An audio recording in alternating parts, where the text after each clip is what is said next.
Good Tuesday afternoon to each and every one of you. Thank you so much for joining us today on this edition of Walking Through History. My name is Nick Angel, and joining me as always is my good friend Alan Seenenstrang, and we have been leading a walk through the Bible. Starting over a year ago, we have been walking through the text of Scripture, beginning at the beginning in Genesis and just working our way through the narrative that is found within the Bible. We believe that it is one great big unified story that leads us to Jesus. And we want to see how we get to Jesus, who is the reason for our faith, the reason why we call ourselves Christians. We are the one, or he is the one whom we follow. And we want to know, how do we get there? How did he come about? And that's what this study is hopefully going to allow us to do. It is, at least to this point, has been a very long study. I think today's study is going to be number 84 of this series, but we're thankful for you joining us today. And if you haven't been with us on this journey up to this point, we invite you to check out this page, the Pleasant Plain Church Across Facebook page. We have a section there in the video section that has all these studies. We invite you to join in on that, or you can check out our YouTube channel, Walking Through History. All of our videos are on there as well if you'd like to get caught up to where we are today. Thank you for being here, though. Hope that you're having a great day and hope that this study will be a blessing to you. Alan, hope you're doing well. Thanks for joining us today. Yep, excited to get into these couple chapters, kind of a darker period of First Samuel, kind of reminiscent of our days back in the Judges, but there's a little bit of light coming at the end of the tunnel.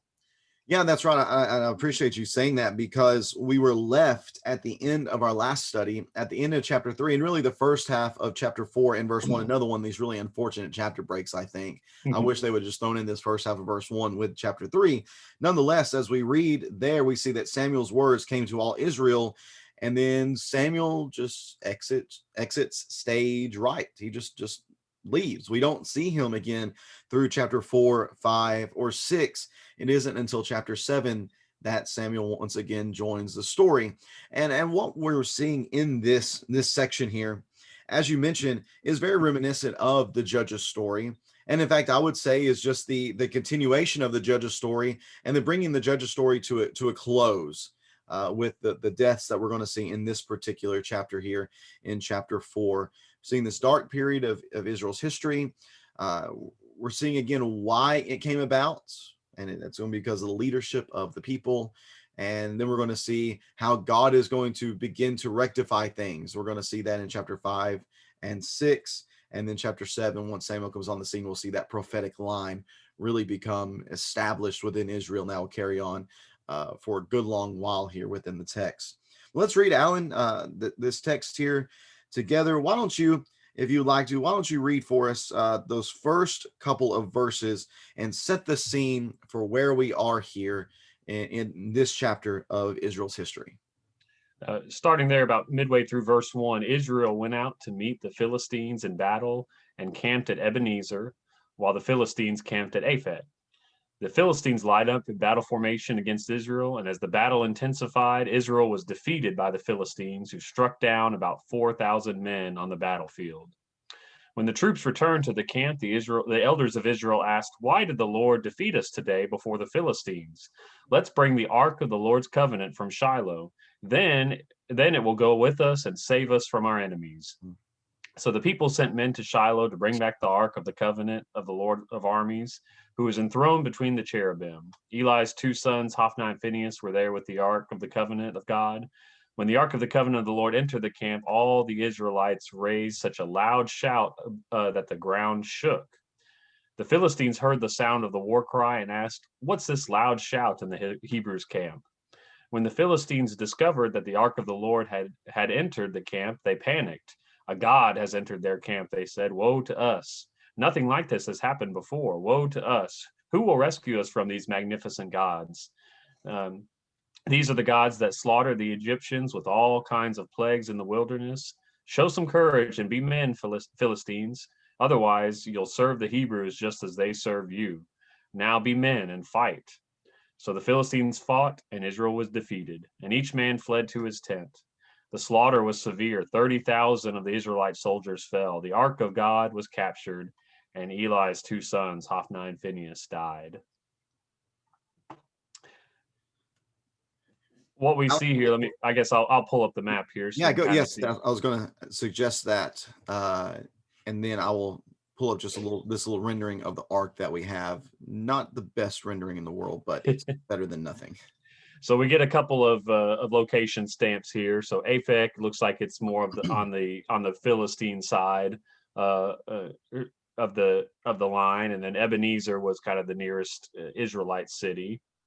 And they call all the way to Shiloh, which was the location. That's where we've already seen Shiloh a lot. That's where Samuel went to. Uh, or Samuel was presented to Eli and to God, and that's where he's serving in front of the Ark of the Covenant, where the tabernacle was. So that's where they call, and then we'll come back to this in the next chapters. But this little map follows the line that the ark, after it gets captured, it goes from some of these major cities we've heard before from the Philistines for a while, and then eventually it'll make it all the way back to Jerusalem. But that's not till Second Samuel in the days of David. So this is just the first step, moving it from Shiloh all the way to the battlefield of Aphek. Right, and all this comes about because there's war. There's war between these people, the Philistines, and the people of God. We talked about kind of the origin of the Philistines in some past studies, that they were seafaring people that came from the west, came from the region, Mediterranean Sea, and settled along the coastline. And being where they are and being where Israel is, they're going to be natural enemies at this point. And we have seen them dating back to Samson being strong enemies of God's people and all the dealings that Samson had with them. And they really do present themselves as a thorn in the flesh of Israel for a very long time within the Israelite story, especially as they're now settled within the promised land. David, of course, is going to have issue with them, and it's just going to continue to be a problem. So here we have just a continuation of what we see with Samson, and the Philistines are a force to be reckoned with, and they are able to defeat the Israelites. The Israelites at this point, Alan, are wondering, well, what are we going to do? How are we going to be able to defeat these people? And yet, there's one thing I want to point out that I think is extremely important to recognize from the perspective of the Israelites, is that they understood why they lost. If we look at verse number 3, here's the question: not how did the Philistines defeat us today? No, the question that's asked is, why did the Lord defeat us today before the Philistines? They recognized that the Lord was not with them in this battle. Now, Got some why good would that be the case? theology and some bad theology all at Yeah, once here. yeah. But you think about why might they think this? Well, let me suggest Deuteronomy 28 as some place to look at, to consider why they might have thought this, and looking at what had taken place, why they would have come to this conclusion. Deuteronomy 28, beginning of verse 15, actually the whole chapter of Deuteronomy 28 is this chapter of blessings and cursings. If you obey me, if you follow my commands, if you keep my covenant, then you're going to be blessed. If you don't, verse 15, but if you do not obey the Lord your God by carefully following all his commandments and statutes I'm giving you today, all these curses will come and overtake you. Well, one of those curses we can find in verse number, let's see here, verse number 25. Verse 25, the Lord will cause you to be defeated by your enemies. You will march out against them from one direction, but flee from them in 7 directions.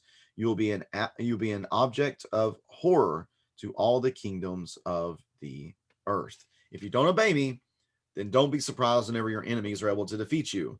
Here we have their enemies being able to defeat them, and their concern is, okay, that this is the Lord cursing us, punishing us in some way, which I believe would be an appropriate understanding to have. The Lord is the one who supplies our strength, because we know, looking back at Israel, they were not chosen because they were already a mighty nation, a powerful nation, able to subdue enemies and to give themselves freedom. No, it was the Lord that was the source of their strength. So it's good for them to ask this question: why did the Lord defeat us? Yet maybe instead, Alan, or maybe what they should have done in this moment then is just take some time. Take a time out, take a full time out. Let's reassess. Let's try to figure out what's going on here. Let us petition the Lord in prayer. Let us seek out the council of priests. That's what they should have done. Yet we have this issue, don't we, Alan, Mhm. of the priests themselves, going back to chapter 2, are horrible, wicked, worthless men. They did not respect God. They did not know God. So that might not have been an avenue to go with at all. So instead, Alan, what do we see them doing? How do we see them responding to this defeat? They're understanding the Lord was not with them. So how is it that they petition the Lord to be with them moving forward in these battles? Well, for good reason, it's almost like they're bypassing the priesthood here Mm-hmm. in terms of who they. I mean, it's just the elders of Israel. I mean, maybe some of those were priests. I don't know, but it's like they're in a way they're not asking Eli's opinion. I guess Hophni and Phinehas do show up here, so that they would have had to go with the Ark of the Covenant. But um, I was just looking up because in the CSB it has that last sentence in verse 3, then it will go with us, talking about the ark.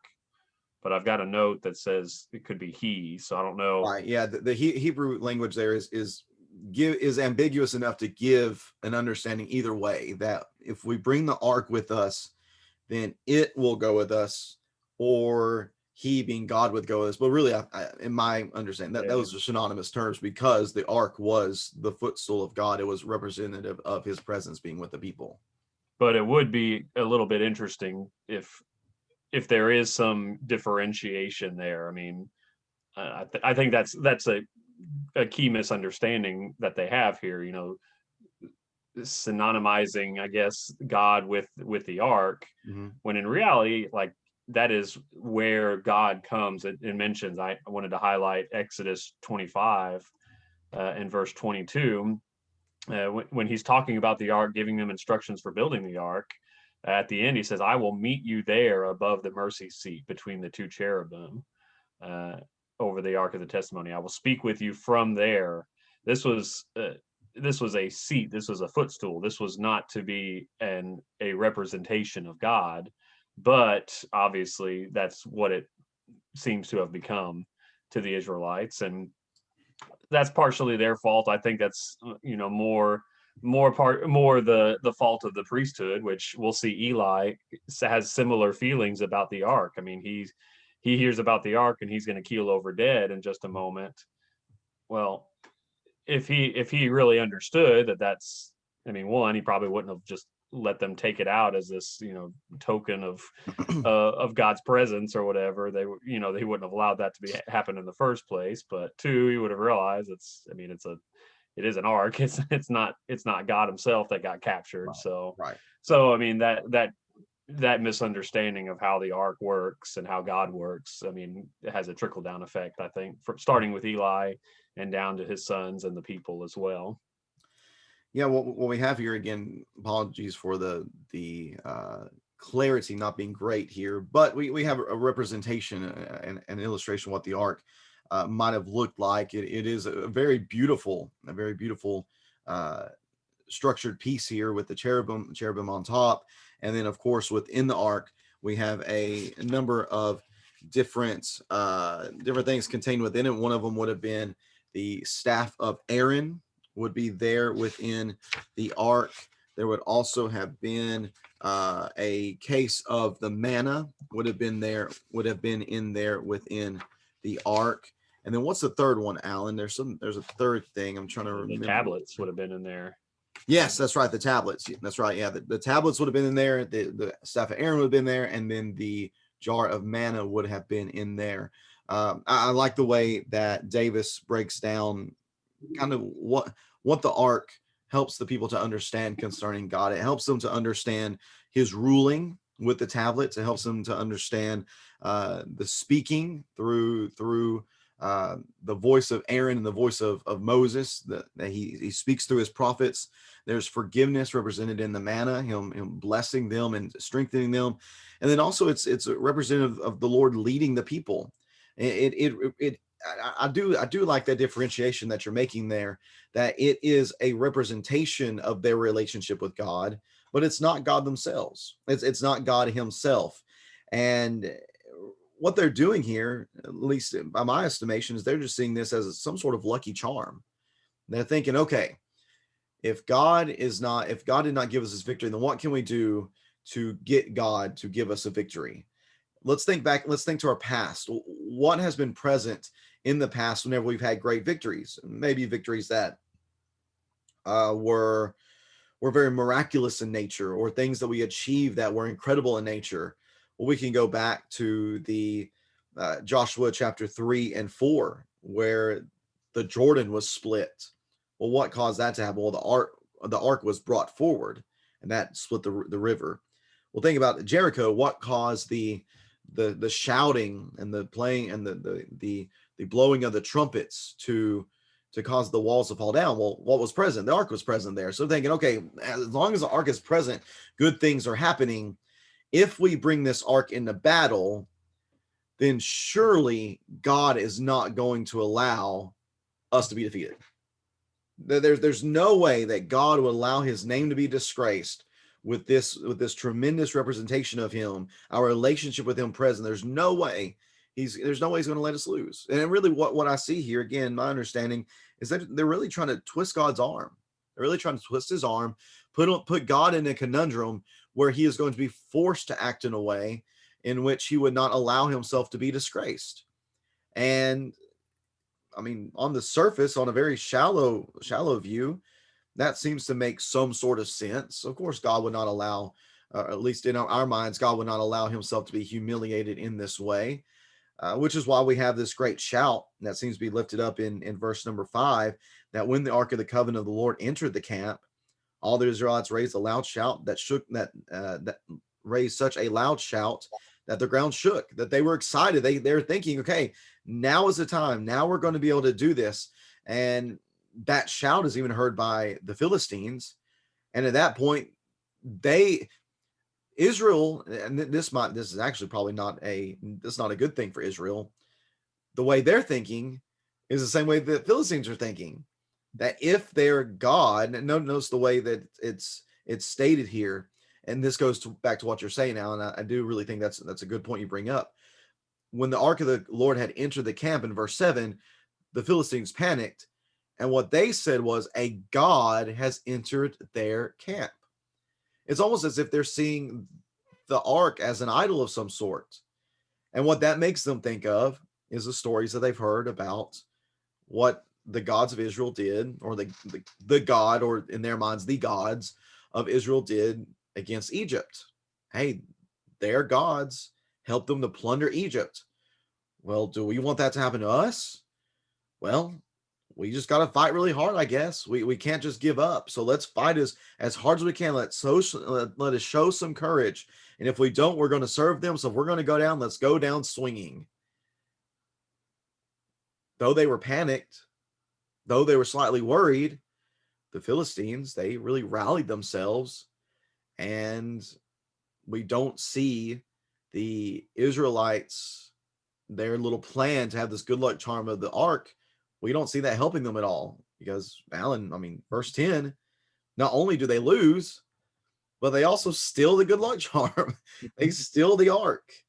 And we also have a fulfillment of something that had been told to Eli just a couple of chapters prior.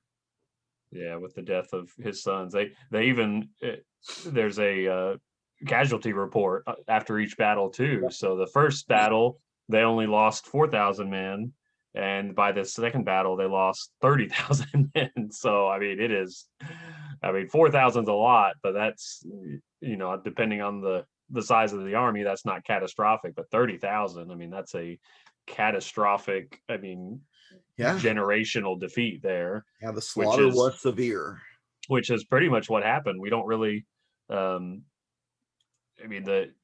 Israelites really, through the days of Saul, there's kind of a rise. He does have some victories, but I mean they're pretty much serving or running from the Philistines until David really takes over as king. So I mean, there's not really the Philistines are going to be their masters after this for a long time, right? Because of this disastrous defeat, which also includes the death of the two sons Hophni and Phinehas, which was really the point of this whole story, was to show how the the prophets that came to Eli, and then the message to Samuel, how all these things come about so quickly. Yeah, and what it does is it allows for what has just been said prior. Hi, daughter of mine. Yeah, hey, Mr. Allen and I are teaching some Bible class right now. So can you run back in the living room until I get done here in a few minutes? Can you do that, please? Okay, listen. Hey, I know. She's big fan of the book of First Samuel right here. She just wants to get she involved. just couldn't not come in and join us. She just can't. She cannot help herself. She just wants to be involved so much. Man, this might not be the best 2-year-old story though, so we'll leave that for another day for her. But we going back to chapter 2, Alan, we have, and really, again, we have a representation here of what's going on with Gabriella. I need you to go. Okay, go back in there. I'll be in there in a few minutes. Thank you very much. All right. So we have here, Alan, we have this this bad period within the history of Israel that really goes back to the problems that were found within the leadership of Israel, that because the priests were not what they ought to have been, that had a very negative effect on the people themselves, which is why we see this man of God coming to Eli in chapter 2 and verse 27, and he is going to give him the forecast of what's going to come in the future, that him and his sons, because of their failures, because of the sons' failures themselves, and then Eli's failure to rebuke them and to admonish them and to discipline them, well, everything's going to come down for their family. And he doesn't sugarcoat this one bit. And in verse 34, this will be the sign that will come to you concerning your 2 sons, Hophni and Phinehas. Both of them will die on the same day. Both of them will die on the same day. What do we see here, Alan? In chapter 4 and verse 11, the ark of God was captured, and Eli's 2 sons, Hophni and Phinehas, died. So exactly what was said by the man of God back in chapter 2 comes to fruition just a couple of chapters later here in chapter 4. So the situation's not good. The situation's not good at all, which leads to on that same day, again, all this is happening in the same day, it seems, according to the timestamps we have here. On that same day, a Benjaminite ran from the battle and came to Shiloh. His clothes were torn and there was dirt on his head. And when he arrived, there was Eli on his chair beside the road watching, because he was anxious about the ark of God. And when the man entered the city to give a report, the entire city cried out. And Eli heard the outcry and asked, "Why this commotion?" And the man quickly came and reported to Eli at that time Eli was 98 years old, and his eyes didn't move because he couldn't see. And you can imagine somebody who does not have vision in their eyes, just having that kind of that blank stare. And that seems to be Eli's condition here as he's sitting at the city gates in the place of a leader within the city. Here he is just waiting anxiously to hear what happens concerning the ark, and things don't sound good, because the man said to Eli, "I'm the one who came from battle. I fled from there today." "What happened, my son?" Eli asked. The messenger answered, "Israel has fled from the Philistines. And also there was a great slaughter among the people. Your 2 sons, Hophni and Phinehas, are both dead, and the ark has been captured." And verse 18 specifies for us, when he mentioned the ark of God, not that he mentioned his children, he knew that was coming. And he knew that was coming, not just based on chapter 2, but then based upon that being confirmed, let's remember, at the end of chapter 3, after he heard everything that the Lord had told Samuel. Whenever he originally comes to Samuel, Eli responds in chapter 3 and verse 18, "He is the Lord, let him do what he thinks is good." He's expecting that. What he's not expecting is for the ark to be captured. So when he hears that in verse 18, he falls backwards off the chair by the city gate. And since he was old and heavy, his neck broke and he died. And then we're given this bit of information that Eli had judged Israel for 40 years, which again, very reminiscent of the language that we see back in the Judges, which shows us the state of Israel is pretty similar here. But that's not the only negative reaction. Unfortunately, verse 19, Eli's daughter-in-law, the wife of Phinehas, was pregnant, and about to give birth. And when she heard the news about the capture of God's ark and the deaths of her father-in-law and her husband, she collapsed and gave birth because her labor pains came on her. And as she was dying, the women taking care of her said, "Don't be afraid. You've given birth to a son." They're trying to encourage her, but she did not respond or pay attention. And she named the boy Ichabod, saying, "The glory has departed from Israel," referring to the capture of the ark of God and to the deaths of her father-in-law and her son. "The glory has departed from Israel," she said, "because the ark of God has been captured." The consequences, Alan, of what has taken place here in the first half of the chapter are far-reaching, not just from a militaristic standpoint, but also from a leadership standpoint, also from a familial standpoint. There's a lot of bad that's going on right now. And again, all of this has been brought about because the people had a misunderstanding of God. They weren't willing to really seek out his will. They were just going to try to force his hand, try to twist his arm to get him to behave in a way that they want, to try to puppeteer God. And for that, again, militaristic failure, leadership failure, familial failures. It's a really, again, different And chapter, there, same story from Judges. Sad there's picture being painted here. Yeah, and there's even more from that prophecy back in chapter 2. It mentioned how from this point on, the people in his family, that I think in verse Oh 31 yeah, of chapter 2, that yeah. none in your family will reach old age. Well, And all here your is an descendants will example. die violently. Even that. Yeah, or die violently. Yeah. So I mean, yes, Eli reached old age, but he kind of well, his sons die a violent death. He dies a sudden death, and then the daughter-in-law, who's still, I mean, still fair, must be young enough to have children. She dies suddenly here, and is left with this poor son who doesn't have a chance in the world now that his grandfather, he loses his grandfather, his two parents in the same day. And I mean, he really is representative of the end of this line and the end of this period. I mean, the glory has departed from Israel. I mean, that's really the state of Israel at this time. But the good news is that yes, I mean, we've kind of been leading the language. There's a lot of literary language. We've been talking about lights going out and people not being able to see. There was not prophetic visions. So yes, it's like this small flame. This flame has been slowly going down to where it's almost snuffed out. Right. So you might think that this is the end, but we already know, even before we get to the ending, there's we've already read about Hannah and Samuel. So before it's I just love the order of the story in First Samuel, because if we hadn't heard about Samuel yet, which he's not even a part of this section, but we've already heard about him, so we at least know that there's hope. And Right. otherwise, if they had started right here with the curse to Eli and then this defeat, you just might think this is just Judges all over again. This is the end. The Philistines are just going to march in. I mean, that's why the people of Shiloh were so scared. I mean, obviously they're close enough from the battle. They just think the Philistines are going to march into the main part of their nation and just take over completely.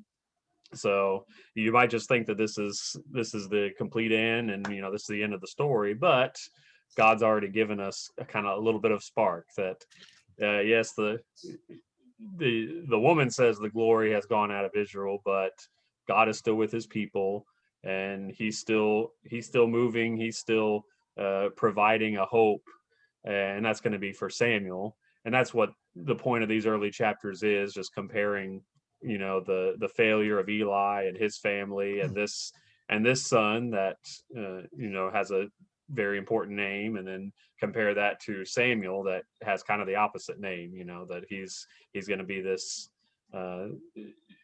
spark, I guess, to reignite the flame of Israel.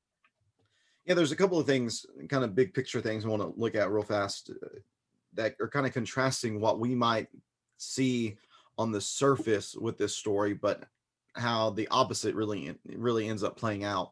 As we're reading the story and we're thinking about the ark and it being captured, we might think that is that is something that's taking place, and the result of it is going to be complete dishonor towards God, that he has been defeated, he has been humiliated, he is in a place, in a lesser place. But what we're going to end up seeing is that in doing this, in this taking place, what God is doing is actually protecting his name, and he's actually giving honor to his name, because it is through this negative event that he is going to show his power and show his knowledge, really show his sovereignty through this event, bringing about his promises being fulfilled.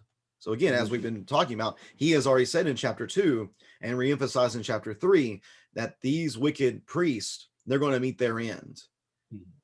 Here is a scene where it is seemingly wholly bad, completely bad, and yet it is out of this bad scene that God's word is proven true.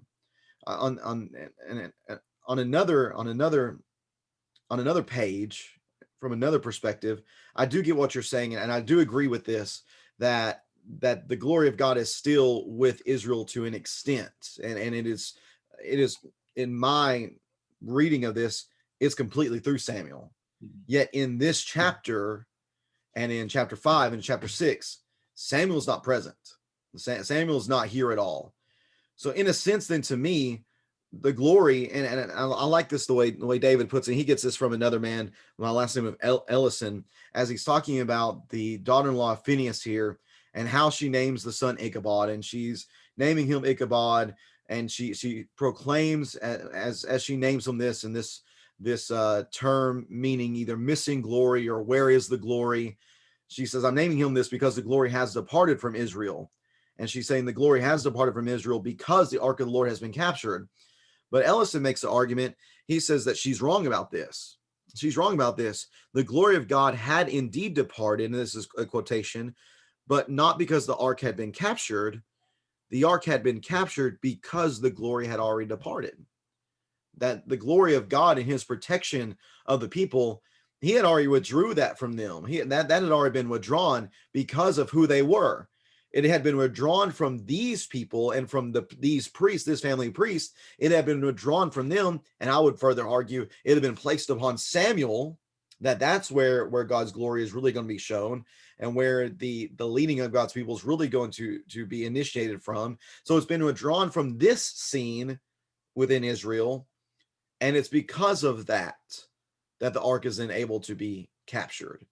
So I get what she's saying, and from her perspective, it seems to be the ark being taken has led to the glory being withdrawn. But I can see where Ellison's coming from here. That the only reason this happened is because God's not protecting the people. God's not with them right now. He's not with them. He's not with these priests. He's not with these people. Instead, he's with Samuel. And if he's with Samuel, and yet Samuel's not involved in 4, 5, or 6, then it does seem to be that the glory has departed from this perspective of what's going on with Israel, but not entirely, as you mentioned, because there is that spark, that little ember. If we imagine the people of God as being as being a fire, that fire, and I think it's representative going back to chapter 3 too, when we talk about before the lamp of God had gone out. Now we talk about there's a little bit of underlying meaning there, that if Israel is a fire, that fire really has dwindled a lot. And there is still, though, even though the fire has dwindled, even though there might not be any flame, there is still that little ember, and that little ember is Samuel. And what God is doing here is he's removing all this other ash. That's the way I would understand this. He's removing all this other ash, all this other material that's been burned. He's going to clean that away. And what he's about to do is he's about to put new material on top of that fire, and he's going to stoke Samuel. He's going to get that little fire burning and that little ember burning really hot, so that it can ignite a new flame within God's people.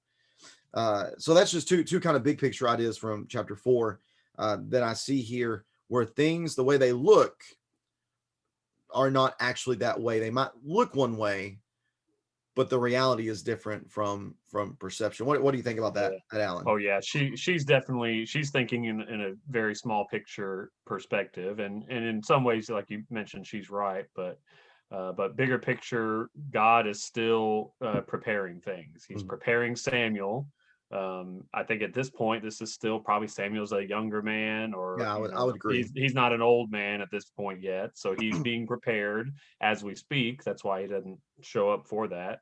So even before the light goes out, God's already preparing Samuel. And then one commentator likened this. There's a lot of language that compares to some things with Christ. Um, he specifically mentioned in the book of Luke in chapter 2 when they take Jesus, the baby Jesus, to Jerusalem, and he meets a man named Simeon. And Simeon, old man, he's been told by God that he would not die before he saw the Lord's Messiah. And think about the time of before Christ. I mean, 400 some odd years since the last revelation that we know of. I mean, it's a period of silence. I mean, they've recently, within the past, I think, 70 years or so, they've been captured and taken over by Rome. So they're about as dark a period in when Jesus is born as they are here, being, serving the Philistines. But when Simeon sees the baby Christ, he says, "Now, Master," this is in chapter 2 of Luke, "you can dismiss your servant in peace as you promised, for my eyes have seen your salvation. You have prepared it in the presence of all peoples, a light for revelation to the Gentiles and glory to your people Israel." So if the glory has departed Israel here in First Samuel, uh, it will return, but eventually it will be Christ himself that truly brings that glory and the light as well. All this light and dark and seeing and unseeing and blind, and all this language is going to continue throughout the Bible. And especially, I mean, Jesus obviously uses that a lot. I am the light of the world, the blind leading the blind. I mean, he's using the same images, the same figures as well as the Old Testament writers did. So I think God again is thinking even bigger picture than just Samuel right here. Samuel's just a step that leads to the kings and leads to David, which is also another step that leads to Christ. So it's all one path, and we might like the mother of Ichabod here. We might think that the glory has departed, but as long as I mean, God never truly leaves his people without hope. He always gives them, even though it seems like there's no hope and things are going bad, there is still hope, and he will redeem his people in some way. Absolutely. And going along with that, the two things I take away from this chapter, number one is don't try to manipulate God. Yeah. Don't try to twist his arm. Don't try to play puppeteer with him as if we have any real control over him. I mean, they treat him like an idol, just like the Yes, Philistines treat their idols. it's normally not good whenever the way you view your God is the same way the Philistines view your God. Probably a bad idea for sure. And then secondly, exactly what you said, what you're talking about, God was not going to leave his people. There was always going to be this hope, but here in this moment, he had left them, and he had left them because of their continued rebellion, even as seen within this chapter, treating him as if he could be manipulated. Bad chapter here, not good things happening on the surface. And yet once we kind of dig underneath, we're seeing, even though the Philistines might see God as dishonored in this moment, the reality is we're able to see him big picture from the previous chapters, that he is being honored, he is being glorified because his words are being shown as true. Even in these dark, difficult moments, God continues to be shown as the one true, living, powerful God. And that's going to continue in chapter 5 as we get into that text on Friday. Though the ark, this representation of God's relationship with his people, has been captured, what we're going to see is that men have no effect on God, and God does not need men in order to have his power and glory shown. We'll see that in chapter 5 on Friday. We thank you so much for being here today. Alan, do you have anything else you want to share? All right. We appreciate you being here. We appreciate you joining in this study. Hope that has been beneficial to you. Hope it's reminded you of a few things from your past studies, and I hope that you've been encouraged to be reminded of God's sovereignty, that we do not control him. We cannot control him, and that his glory is going to be seen even in difficult moments in our lives. If you have any questions or comments, please feel free to reach out to us.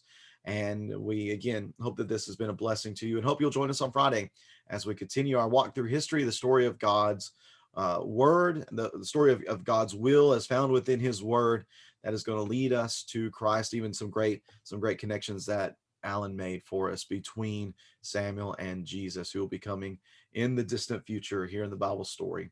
But again, thank you for being here. God bless you. Hope you have a great rest of your day, and join us next time as we continue our walk through history. God bless.